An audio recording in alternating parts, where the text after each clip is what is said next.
Assalamualaikum warahmatullahi wabarakatuh. Berjumpa kembali bersama Mimin di Pawon Misteri Official. Semoga kita semua selalu mendapat lindungan Allah Subhanahu wa Ta'ala ya.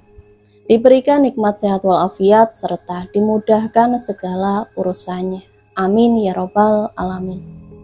Kesempatan kali ini Mimin akan membagikan satu cerita misteri. Seperti apa ceritanya? Mari kita mulai.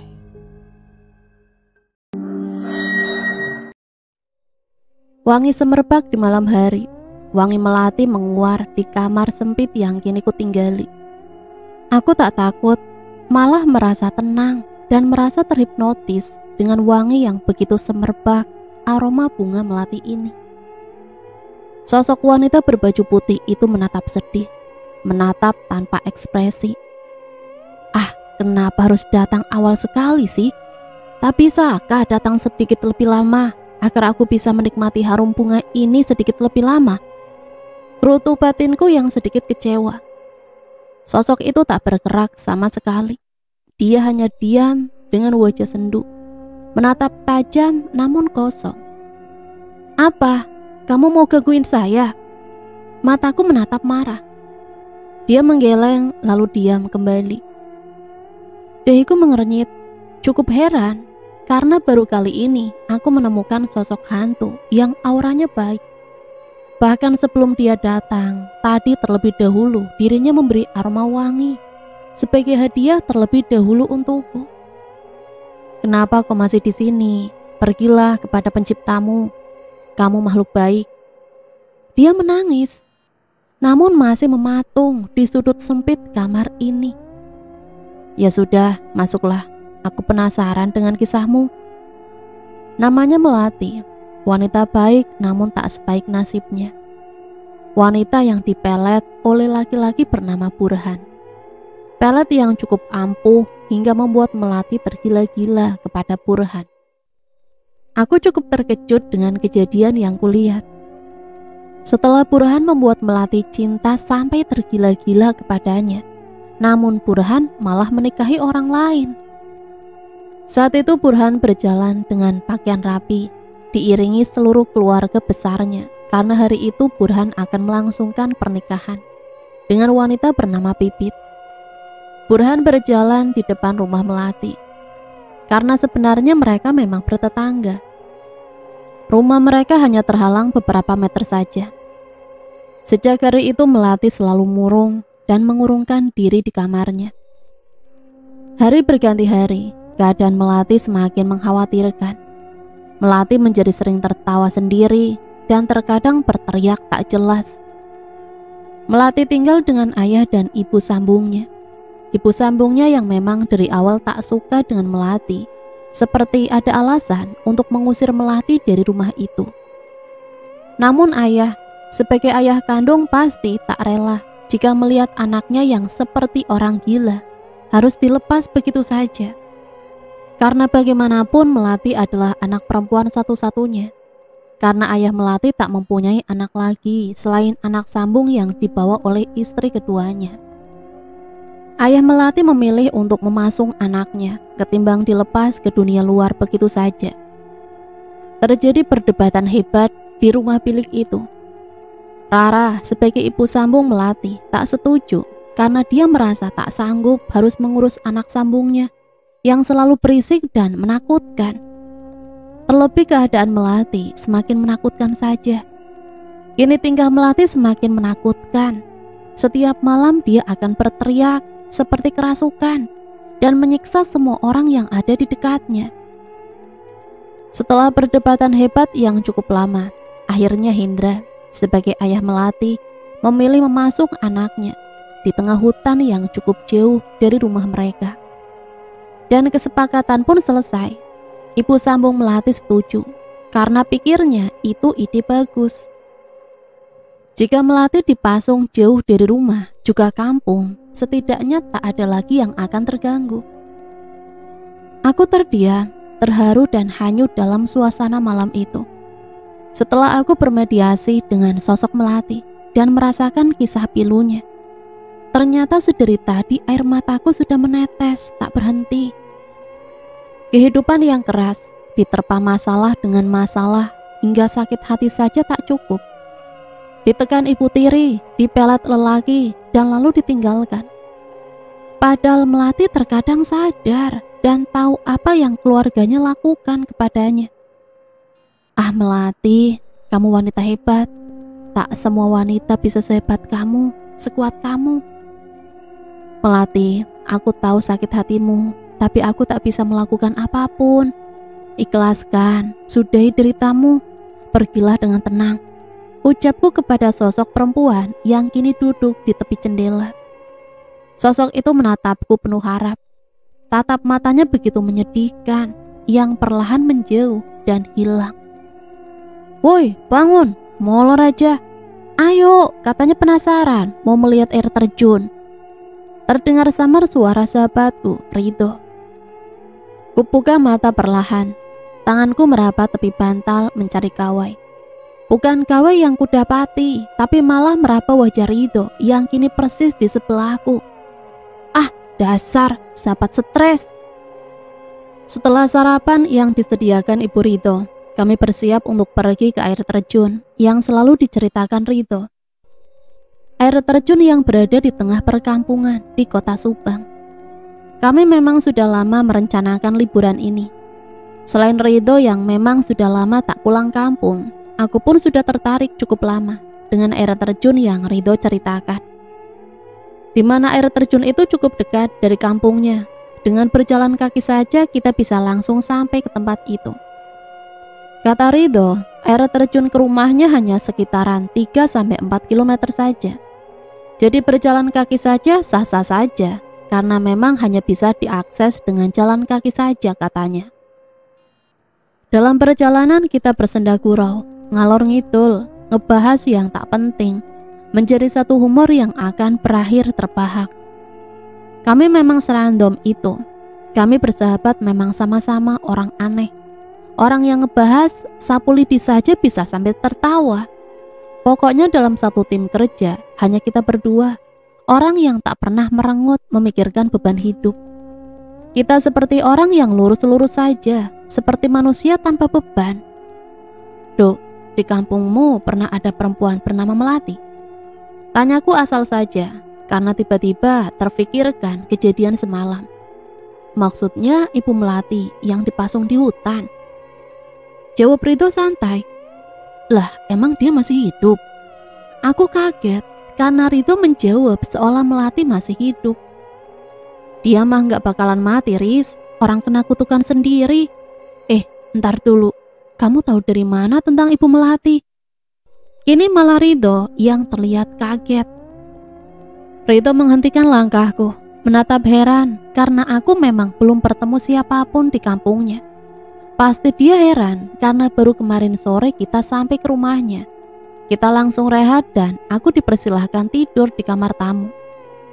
Semalam dia datang ke kamar, kirain aku dia sudah meninggal. Serius, Melati masih hidup? Ya nggak tahu juga, tapi kata warga Ibu Melati nggak akan mudah meninggal. Kata warga Ibu Melati dikutuk Tuhan karena dia mendalami ilmu hitam gitu. Tapi karena dia tak mampu mendalami ilmu itu, akhirnya dia gila dan akhirnya dipasung. Ah, ngapain sih bahas dia? Lagian itu cerita udah lama banget. Itu cerita waktu aku masih sekolah dasar tau, Riz. Terus songong banget kamu panggil dia Melati. Dia tuh udah tua. Dia seumuran ibuku. Malah kata ibu mereka sempat berteman baik. Oh gitu. Aku sengaja tak memperpanjang obrolan tentang Ibu Melati, karena memang Ridho sepertinya tak tahu apapun. Namun heran juga, kenapa semalam sosoknya malah datang seolah dia sudah meninggal. Jika memang benar Ibu Melati masih hidup, tak mungkin dia datang dengan sosok yang seperti itu. Duk, apakah ayah Ibu Melati masih hidup? Tanyaku yang masih penasaran dengan sosok semalam yang datang kepadaku. Kakek Hendra maksudnya? Iya namanya Hendra. Jawabku dengan antusias. Tuh, suara kakek Hendra yang azan. Kenapa? Apa semalam sosok kakek Hendra datang juga ke kamar? Jawab Ridho seolah meledek. Ya sudah, aku mau sholat berjamaah di masjid. Kesurupan Pak Hendra kamu, Riz. Sejak kapan kamu jadi manusia baik? Sepertinya aku kesurupan Nenek Rarah, ibu tirinya Ibu Melati. Ucapku ketus. Ridho menatap kaget, wajahnya pucat ketakutan. Riz, ini kamu kan sahabat sejatiku? Kalau bukan, tolong keluarlah. Jangan mengganggu sahabatku. Dia memang orang jahil, tapi anaknya baik. Saya mohon, keluarlah. Ridho berbicara ngelantur dengan wajah yang masih pucat. Ye, kamu pikir orang sepertiku bisa kesurupan? Ku ketok kepala Ridho. Tapi Nenek Rara sudah meninggal, Riz. Lagian sejak kapan kamu tahu keluarga mereka? Dek, pantesan Ridho kaget dan wajahnya pucat. Ternyata ibu tiri Melati sudah meninggal. Pantesan Ridho ketakutan. Maghrib itu kami sholat berjamaah di masjid. Kulihat kakek lusuh di barisan paling depan. Ya, dialah kakek Hendra. Tadi Ridho memberitahuku, katanya kakek lusuh itu kakek Hendra. Kakek yang hidupnya kini sebatang kara. Kedua anak sambungnya merantau ke kota dan tak pernah kembali setelah Nenek Rara meninggal. Aku perhatikan cukup lama. Dia memang barisan paling depan pojok. Namun entah kenapa jajaran beliau dibiarkan kosong. Ada jeda beberapa meter. Sepertinya warga sekitar tak mau terlalu dekat dengan beliau. Aku mematung, mencoba mencerna, namun tak ada jawaban yang pantas untuk aku berpikir positif. Akhirnya aku menyusup ke depan dan berdiri persis di samping kakek Hendra. Beliau tersenyum lembut lalu bersiap memulai sholat karena suara imam sudah terdengar dengan bacaan Al-Fatihah.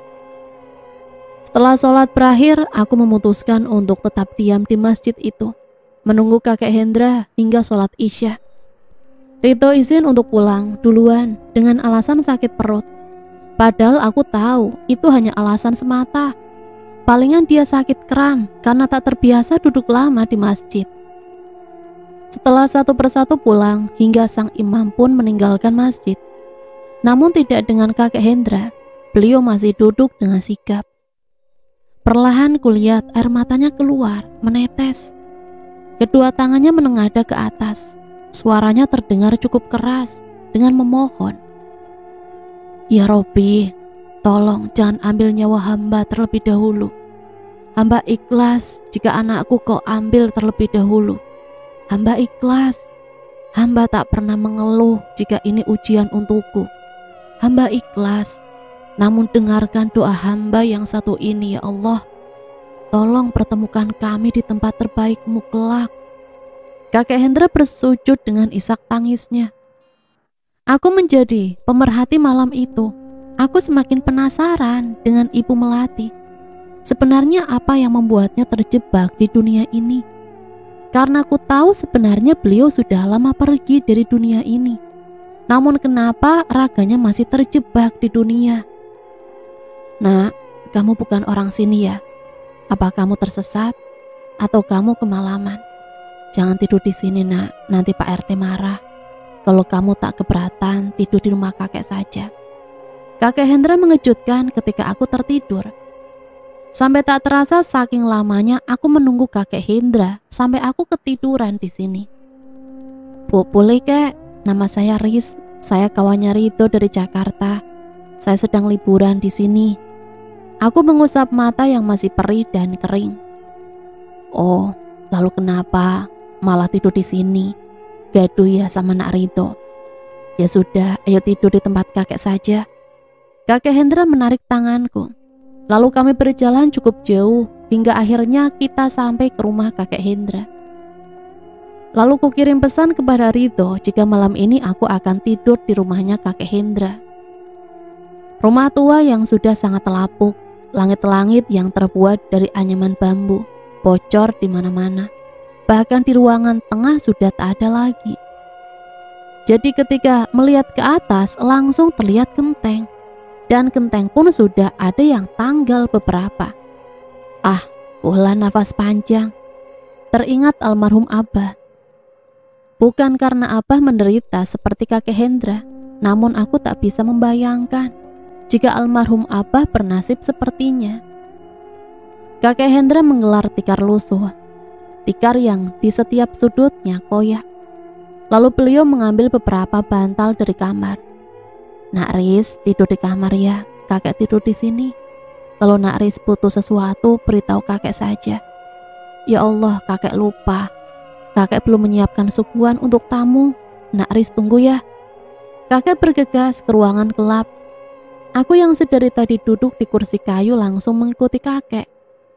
Selain penasaran, aku juga khawatir karena kakek Hendra masuk ke ruangan gelap itu. Ternyata ruangan itu adalah dapur. Ruangan gelap yang hanya mengandalkan cahaya alami, alam. Ya, kalau siang mungkin mengandalkan matahari, dan kalau malam ya seperti ini, seperti sekarang ini, mengandalkan cahaya rembulan. Ternyata indah juga jika dirasakan. Cahaya bulan cukup membantu di saat darurat seperti ini. Cahayanya cukup jelas jika diperhatikan cukup lama.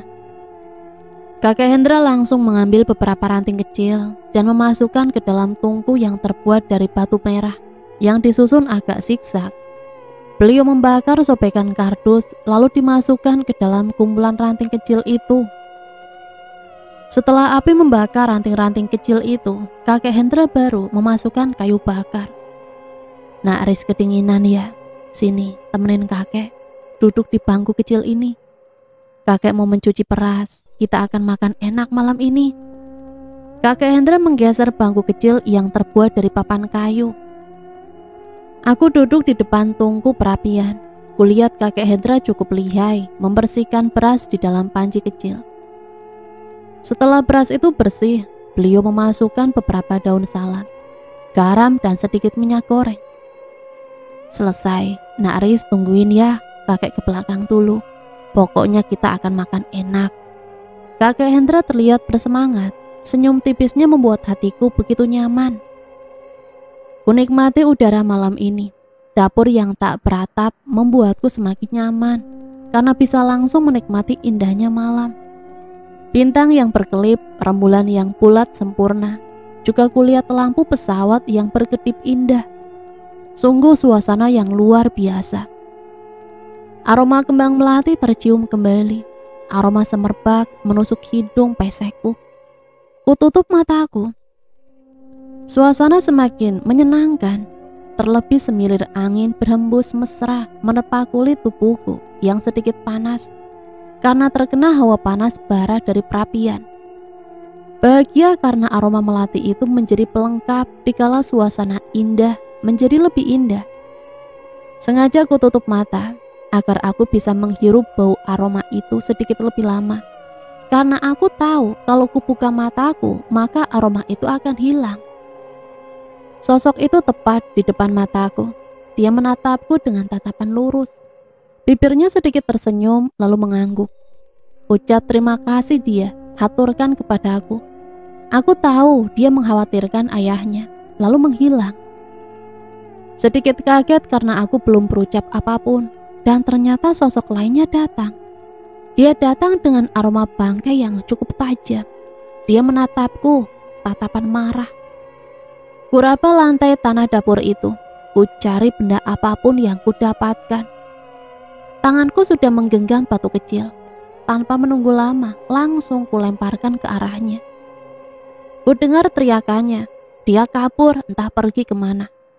Mampus, sudah bau marah-marah pula. Dasar setan. Gerutuku kesal. Kakek datang membawa ayam di tangannya. Beliau tergopoh dengan nafas yang terengah.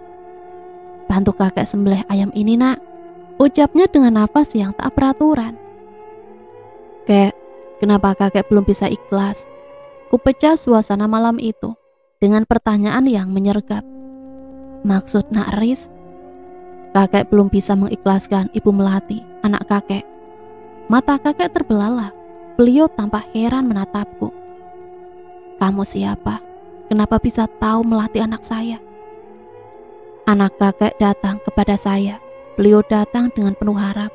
Beliau datang dengan kesedihan. Kenapa dia datang padamu, nak? Kenapa dia tak datang kepada kakek, kepada ayahnya? Kakek kini menangis.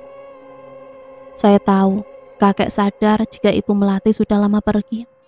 Selama ini kakek menutup mata dan tak bisa menerima takdir. Kenapa kakek egois? Dan asal kakek tahu saja, setiap malam Ibu Melati datang melihat kakek. Setiap malam dia menderita melihat ayahnya seperti ini. Aku terus mencecar kakek Hendra. Kakek Hendra tertunduk lesu. Lalu kakek harus apa? Kakek tak bisa berbuat apapun. Kakek hanya bisa berharap Tuhan melakukan yang terbaik untuk kami. Ucapnya yang masih tertunduk. Kakek cukup ikhlaskan. Saya bisa bantu jika kakek mau. Keusah punggung laki-laki tua itu. Matanya menatap sendu, tatapan penuh harap. Beliau menarik tanganku, lalu mengusap lembut. Tolong jangan sakiti anakku. Kalau Nak Riz bisa membantunya, tolong bantulah. Tapi anakku jangan sampai merasakan sakit sedikit pun. Tangisnya pecah dalam pelukanku. Ku dengar samar tangisan dari jauh. Aku tahu itu tangisan Ibu Melati. Aku juga sadar jika dia sudah ada sedari lama menyaksikan obrolan kami. Baiklah, meski tak mudah, namun saya akan berusaha, Kek. Ada beberapa hal yang harus kita lepaskan dari raga Ibu Melati. Namun yang paling pertama kita harus melepaskan pelet yang ada di tubuhnya. Dan resikonya jika kita melepas pelet itu dari tubuh Ibu Melati, maka pelet itu akan berbalik ke pengirimnya. Dan mungkin bisa saja terjadi kematian, Kek. Karena pelet yang dimasukkan ke tubuh Ibu Melati bukan pelet biasa. Pelet yang dimasukkan ke Ibu Melati adalah pelet getih pereng, darah merah, di mana pelet itu tak bisa hilang meski orang itu sudah mati sekalipun. Kakek Hendra mengangguk paham. Sepertinya beliau cukup tahu apa yang aku katakan. Ridho datang di pagi buta. Wajahnya terlihat kesal dan marah. Ternyata para tetangganya datang mengingatkan keluarganya. Katanya diriku sudah sangat salah karena menginap di rumah kakek Hendra. Warga kampung sangat percaya jika keluarga kakek Hendra kena kutukan. Di mana jangankan untuk bermalam di rumahnya, dekat dengan keluarganya saja tak boleh, karena kita bisa kena imbasnya. Aku tertawa cukup kuat. Ternyata Ridho masih percaya dengan hal yang aneh semacam itu. Lalu sholat yang mereka jalani selama ini untuk apa? Jika mereka bersikap menduakan Tuhan seperti itu. Dan sekarang aku paham kenapa kakek Hendra dijauhi ketika sholat. Ternyata alasannya seperti itu.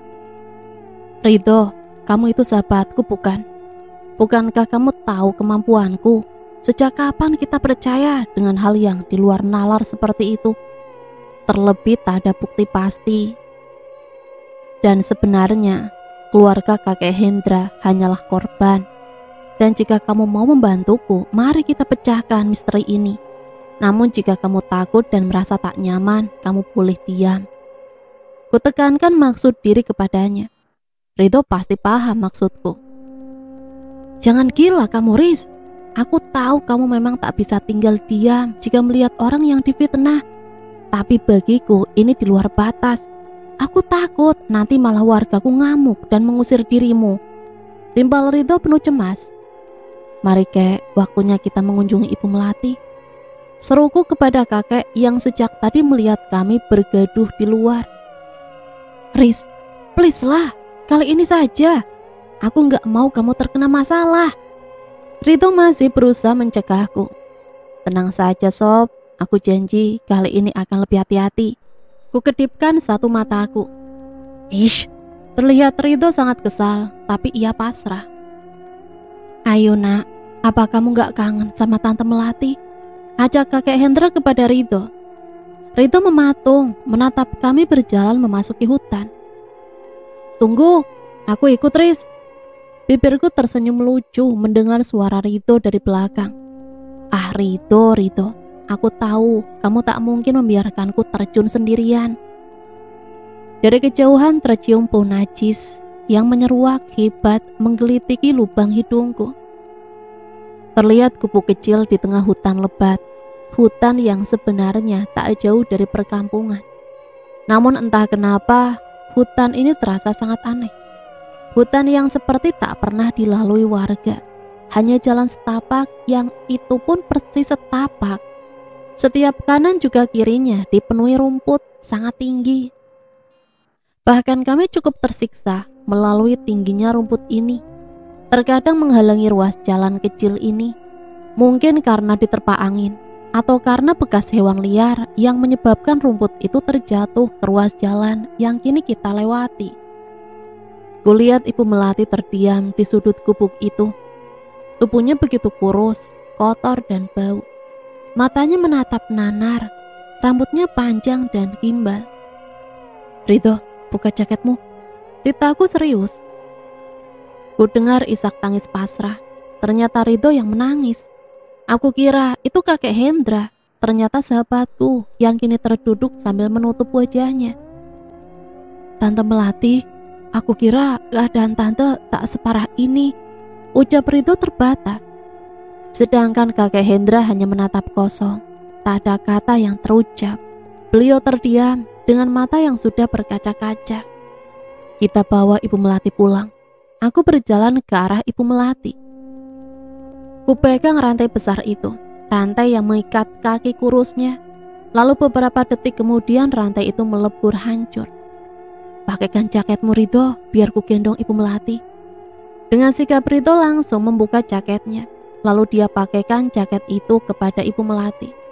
Sungguh tak bisa kubayangkan bagaimana tersiksanya beliau. Bagaimana bisa bertahan diri dari dinginnya malam jika tubuhnya tak ada sehelai kain. Ibu Melati bertelanjang bulat di tengah hutan dengan kaki dirantai. "Biar aku yang menggendong Tante Melati." Suara Ridho terdengar bersemangat. Kulihat Bu Melati sudah nangkring di punggung Ridho. Hatiku cukup terenyuh saat itu.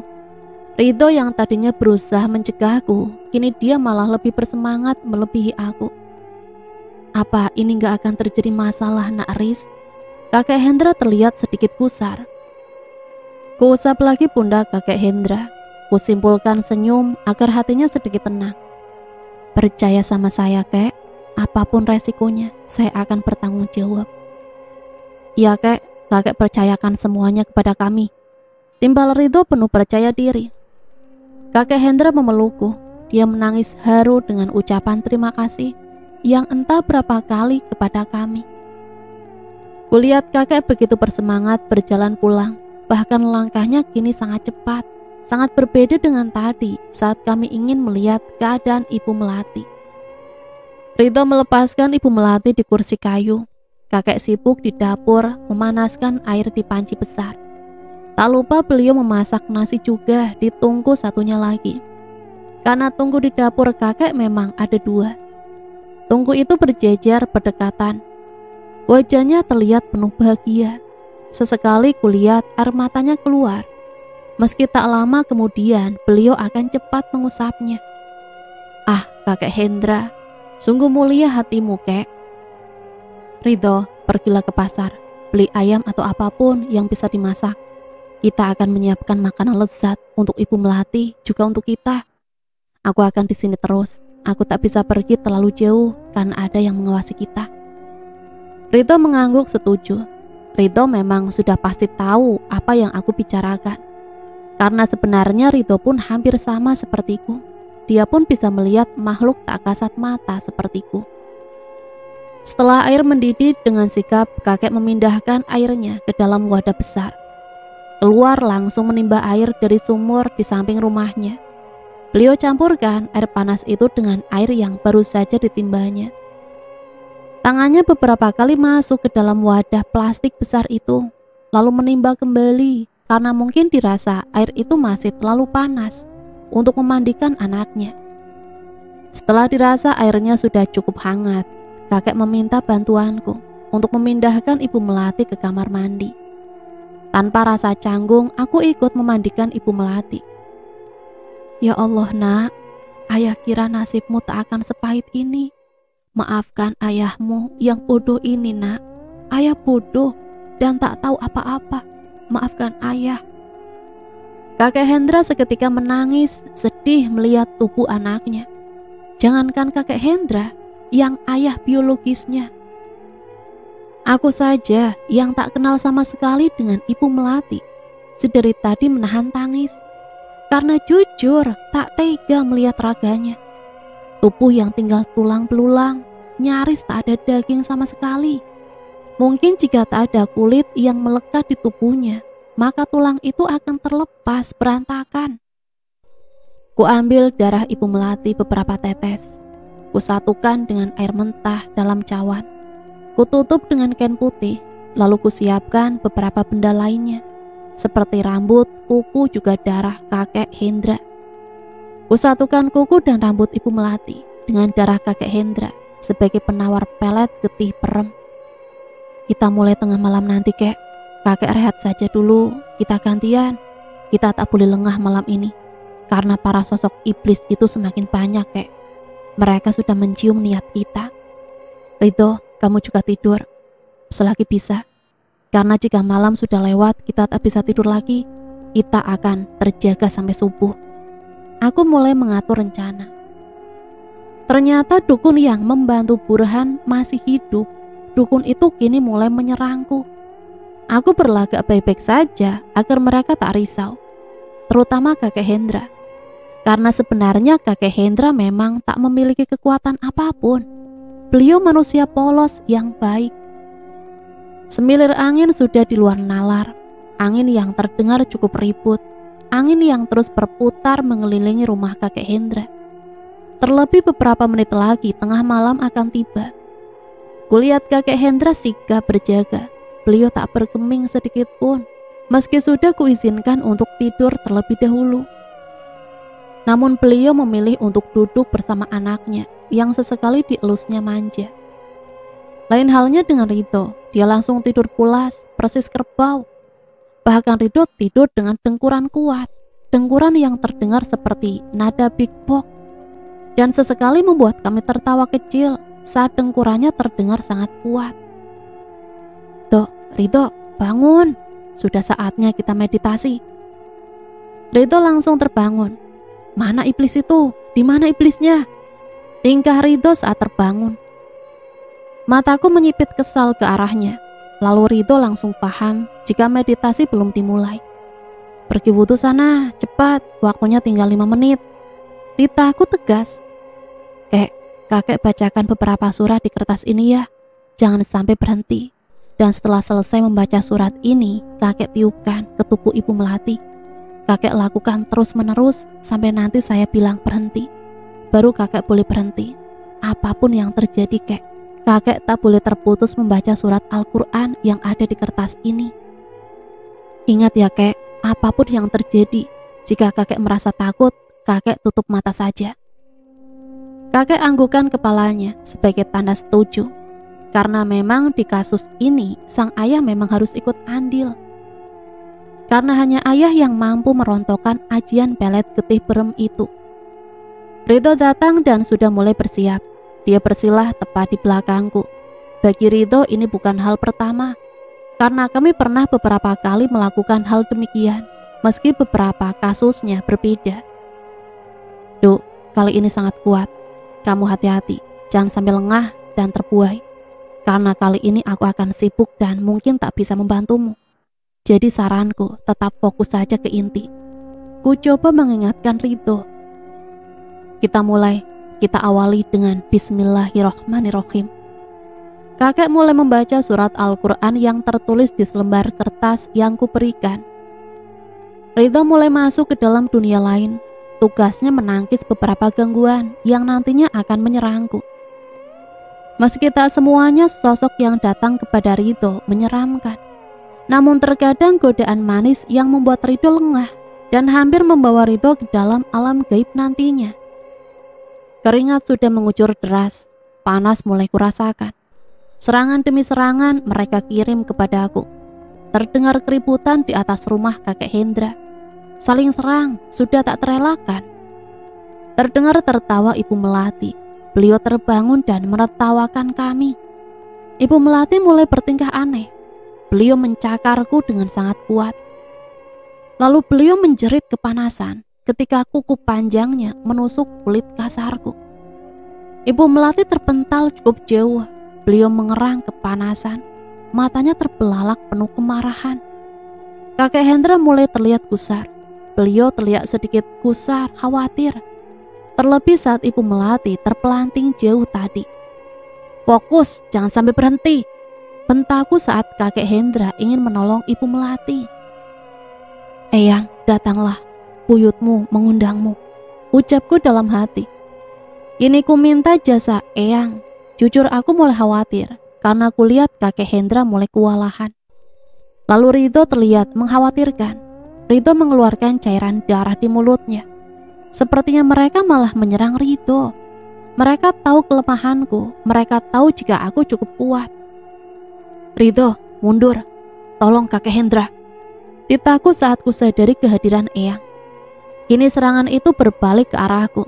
Setelah Ridho keluar dari meditasi, para iblis itu hampir semua menyerangku. Para iblis raksasa menyerangku dengan sangat kuat. Ibu Melati kini mencoba mencekik leherku. Meski terlihat kesusahan saat kedua tangannya menyentuh kulit leherku, namun salah satu kuku panjangnya berhasil menusuk leher di bagian kiri. La haula wala quwata illa billahil aliyil azim. Kutiupkan ke wajah Ibu Melati. Ibu Melati kembali terpental. Beliau menjerit kencang hingga tubuhnya terjatuh ke sudut bilik kamar kakek Hendra. Sosok Eyang masuk dalam tubuhku. Rohku dibawa olehnya. Kami pergi ke tempat dukun yang sejak tadi kami bertarung dengannya. Kulihat dukun itu begitu ketakutan saat melihat sosok Eyang. "Ampun, ampun, tolong ampuni saya," ucap dukun dengan bersujud kepada kami. Tanpa belas kasihan, Eyang memakan roh dukun itu. Seketika kulihat para iblis ikut terhisap ke dalam sosok Eyang. Kudengar jeritan demi jeritan menggema di dalam sosok Eyang. Dan akhirnya tempat dukun itu hancur terbakar. Rohku kembali ke tempat asal di mana aku meditasi. Ku ambil darah kakek Hendra dan beberapa benda yang sudah dicampur tadi. Kubakar dan kumasukkan ke dalam cawan yang sudah berisi darah Ibu Melati. Ridho memeluk tubuhku. Ku dengar isak tangisnya. "Jangan pernah membuatku khawatir lagi." Ridho memukul pundakku. Aku tersenyum lembut. Ku dengar nafas kakek yang tersenggal. Kulihat wajahnya tersenyum kepadaku. Beliau mengangguk sebagai ucapan terima kasih. "Alhamdulillah kita berhasil, Kek. Tinggal beberapa hal lagi yang harus kita lakukan untuk membantu anak kakek. Insya Allah kita akan berusaha hingga Ibu Melati bisa pergi dengan tenang." Esok harinya ku dengar Pak Burhan datang pulang ke kampung. Beliau pulang karena sakit keras secara tiba-tiba. Ibu Melati sudah siuman. Matanya menatap nanar kakek Hendra. Air matanya itu merembas, mengalir indah. Sorot mata yang penuh makna. Kakek Hendra ikut terisak melihat tatapan anaknya yang kini sadar kehadiran ayahnya. "Kakek jangan berharap banyak ya. Ingat, anak kakek sudah lama pergi. Itu hanya jin korinya saja." Bibirku berbisik lembut agar kakek Hendra tak terbuai dengan keadaan tak larut dalam situasi. Kakek Hendra mengangguk sedih. Beliau usap air matanya yang sempat mengalir. Mencium tangan kurus Ibu Melati lagi dan lagi. "Nak Riz, bolehkah kakek tinggal lebih lama dengan anak kakek? Kakek hanya ingin mengurusnya lebih lama." Nada pelan juga parau. Kuusap pundaknya, kupegang kedua tangannya. Mataku terbata sebab tak kuasa menahan pilunya kehidupan kakek Hendra. Siapa yang tega melihat raganya? Siapa yang akan tega melihat nuraninya? Siapa yang ingin melihat anaknya pergi untuk selamanya? "Kek, kakek, kita punya Allah. Mintalah kepadanya. Mintalah apapun yang kakek mau. Saya hanya manusia yang kebetulan punya kelebihan untuk menolong kakek. Semuanya keajaiban Allah. Saya tak bisa berbuat lebih jika Allah berkehendak lain, Kek." Ku coba tegarkan kakek Hendra. Pak Burhan gila, Pak Burhan gila. Pak Burhan mengamuk, Pak Burhan menjerit seperti orang gila. Kulihat semua warga berlari menuju rumah lama Pak Burhan. Karena sebelumnya Pak Burhan pindah ke kota setelah menikah dengan Bu Retno. Pak Burhan ikut istrinya yang kaya di kota sana. Riz, tolong jaga Melati, kakek akan pergi melongok Burhan. Kasihan anak itu, orang baik ada saja cobaannya, ucap kakek Hendra sambil merapikan sarung lusuhnya. Gak usah kek, apa yang dia tabur maka itu yang dia tuai. Karena sejatinya hukum alam memang seperti itu kek. Kini dia menerima karma karena ulahnya. Kakek duduk saja di sini temani Ibu Melati. Aku melangkah keluar untuk melihat keadaan Pak Burhan. Baru beberapa langkah, Ridho datang berlari ke arahku. Riz, tolong pamanku Riz, kulihat di tubuhnya ada makhluk lain. Aku tertegun. Aku tak menyangka jika Pak Burhan pamannya Ridho, sahabatku. Terlambat dok, pamanmu sudah kena karmanya, ucapku sedikit bergetar.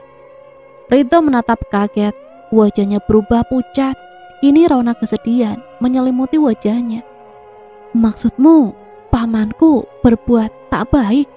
Apa dia melakukan hal yang sangat jahat? Aku mengangguk pasrah. Aku bisa merasakan perasaan Ridho saat ini. Aku tak menyangka jika paman yang sering dia ceritakan adalah paman Burhan yang telah menyakiti Ibu Melati. Kini aku paham kenapa Ridho langsung izin pulang saat mendengar Pak Burhan sakit keras. Maafkan aku dok, sebenarnya yang membuat Ibu Melati seperti itu adalah pamanmu sendiri. Ridho berlari membawa kekecewaan. Dia pergi begitu saja. Dia pasti sangat kecewa. Kecewa dengan pamannya, juga kecewa dengan diriku. Semoga Ridho bisa paham dan mengerti. Semoga sahabatku tak membenciku kali ini. Jika Ridho kecewa dan memilih memutuskan persahabatan ini, aku akan terima semua keputusannya. Karena aku pun harus paham posisinya. Kulihat Pak Burhan lebih dekat, berteriak seperti ketakutan. Matanya terus-menerus membelalak seperti melihat setan. Dahiku mengernyit, rasanya ada yang aneh. Seharusnya arwahnya sudah keluar saat semalam aku bermeditasi. Seharusnya tubuhnya kini dihuni oleh jin yang selama ini menguasai Ibu Melati. Ridho, apa pamanmu melakukan pemujaan? Aku rasa ada hal aneh di tubuh pamanmu. Ku tarik Ridho yang masih marah kepada aku. Ridho menatapku heran, matanya terus memperhatikan tubuh pamannya. Aku pun heran, seharusnya pamanku sudah mati bukan? Tapi rohnya masih terjebak di tubuhnya. Aku merasakan di tubuhnya ada makhluk yang saling tarik-menarik. Ridho berbisik tepat di telingaku.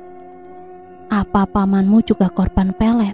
Jika iya, itu berarti selama ini pamanmu dikuasai sihir pelet yang persis dia lakukan kepada Ibu Melati. Ku tarik tangan Ridho agar kita keluar dari kerumunan warga. Ayo Bu, kita pulang saja ke kota. Kita biarkan ayah di sini. Kita biarkan ayah tinggal dengan keluarganya.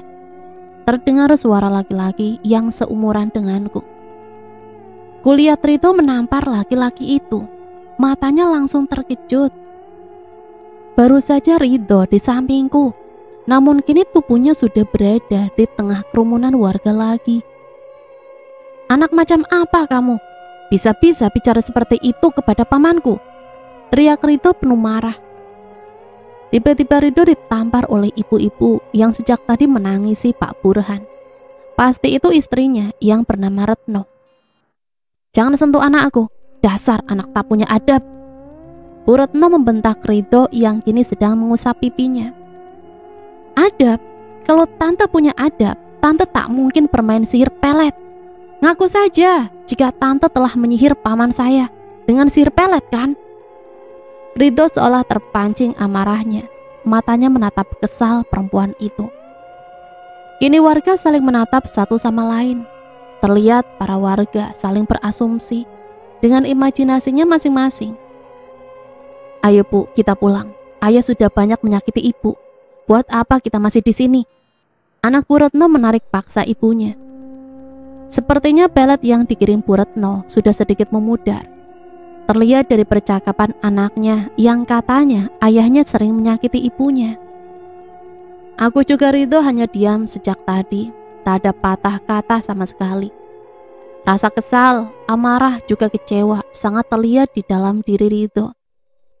Dok, maaf jika kamu kecewa. Aku sangat paham rasa marah dan kecewamu. Namun apa yang dilakukan pamanmu sangat salah, Dok.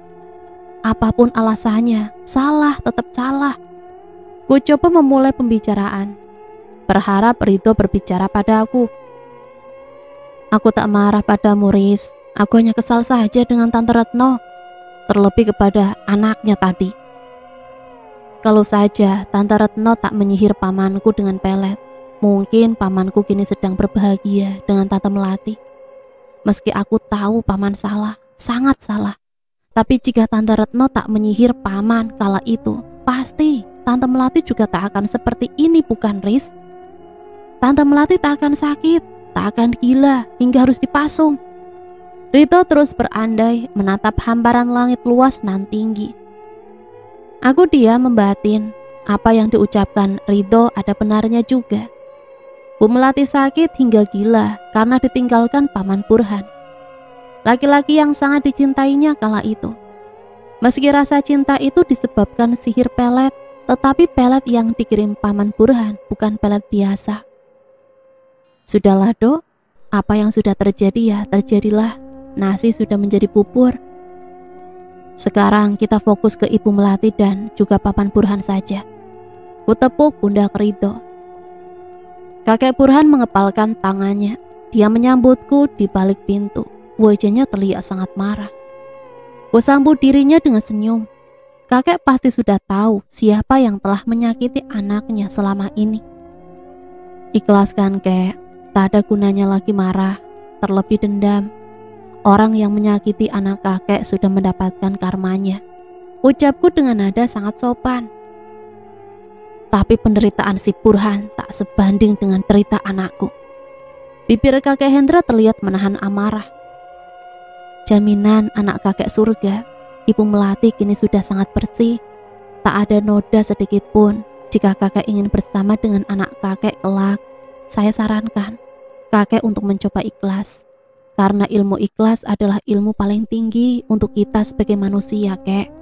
Kusuguhkan senyum terbaikku kepada kakek Hendra. Kakek Hendra terkulai lemas, raganya tak dapat lagi menopang tubuhnya. Beliau menangis bersujud. Maafkan saya ya Allah, maaf jika saya sudah melakukan kesalahan. Ku dengar suaranya parau. Kulihat Ibu Melati lebih dekat, aku duduk di sampingnya. Ku elus tangan kurusnya. Ibu sudah siap, bisikku di telinga Bu Melati. Beliau tersenyum indah. Terlihat rona kecantikan masih tersinar di wajah tirusnya. Sorot matanya yang teduh, senyumannya yang indah. Terlebih beliau mempunyai lesung pipi yang lucu. Aku berkedip kepadanya.